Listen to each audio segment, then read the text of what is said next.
Who's David Harper? Well, I'm David Harper. I'm 40 years old. I live in South McMinn County down in Calhoun, Tennessee. I'm married and I have 3 kids. I've been in law enforcement for the past 22 years, 20 of those years with the Bradley County Sheriff's Office. I like to hunt, I like to fish, I like to spend a lot of my time outdoors, and I love some Tennessee football. Ask too is, do I see myself as an independent or as a Republican? Because I am a registered Republican. A lot of that falls back on how I vote. So whenever I go vote, I also like to vote for the best person for the job, regardless if that's an independent, if that's a Republican, or if that's a Democrat. If I believe that person is best fit for the position of what the election is about, then that's who I choose to vote for. You know, I'm not tied down to one party. I'm not tied down, if it's a Republican, I must vote Republican, or if it's a Democrat, I must vote Democrat. I vote for who I think is going to be the better person for the job and who I believe is going to do it to benefit the people of the county or the people of the nation.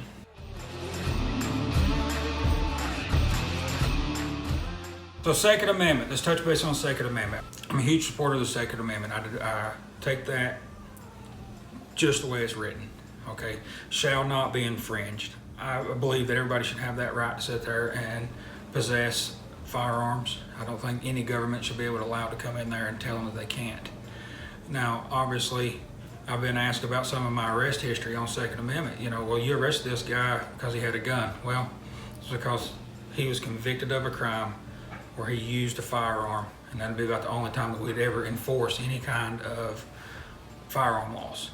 Okay, so if you are committing a felonious act and you're using a said firearm, then yes, we will sit there and prosecute you to the fullest extent of the law.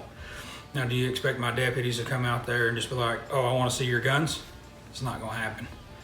They want to see if you have a Class 3 permit to own this suppressor. That's not going to happen.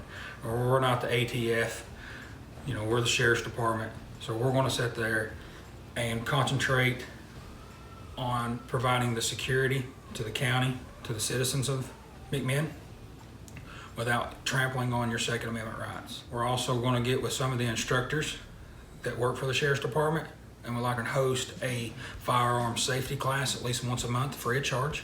Get into office, and we're going to declare McMinn County a Second Amendment county, and we're not going to force any kind of federal laws regarding firearms.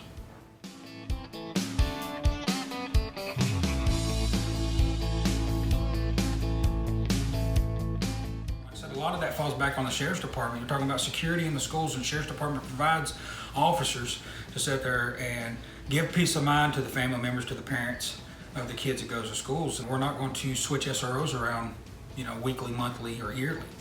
You know, if you sign up to be an SRO, you're going to be locked in there for at least 2 years.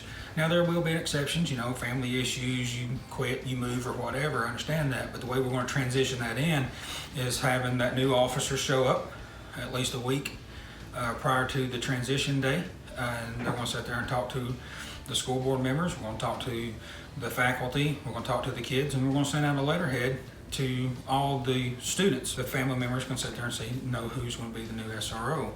And then during the off time, so during the summer, those officers are going to reach training. They're going to learn to realize or recognize mental illness, obviously first aid. They're going to go to several active shooter training classes. We're going to have blueprints for all the schools. They're going to be located on a hard drive or flash drive for the SROs. Therefore, if something happens or we have to have an officer fill in and they need to know how do I get to this hallway or where this person is, they have it on their flash drive, they put it in their computer, and they can see the layout of the schools.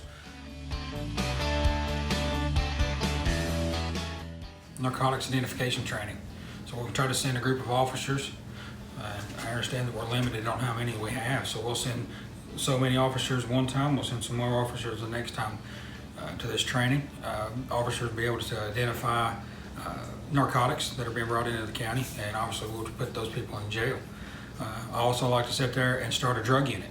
Have a group of elite officers to sit there and kind of bring it back old school. You know, when we had drug units that specialized in seizures, narcotic locations, undercover work, and we want to sit there and investigate these crimes and sit there and start putting these people in jail.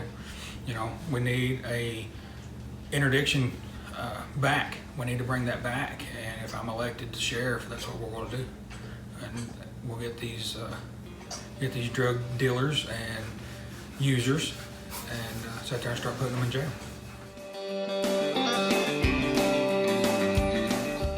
So if you're interested in supporting Harper for Sheriff, you can do it in several different ways. Word of mouth, tell your friends, your family, your neighbors.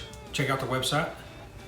Share our Facebook page. We also have an Instagram account going also. If you'd like to make a donation, so you can do a money order or a check to our post office box. And on August 4th, I hope to see you at the polls and you vote for David Harper for Sheriff.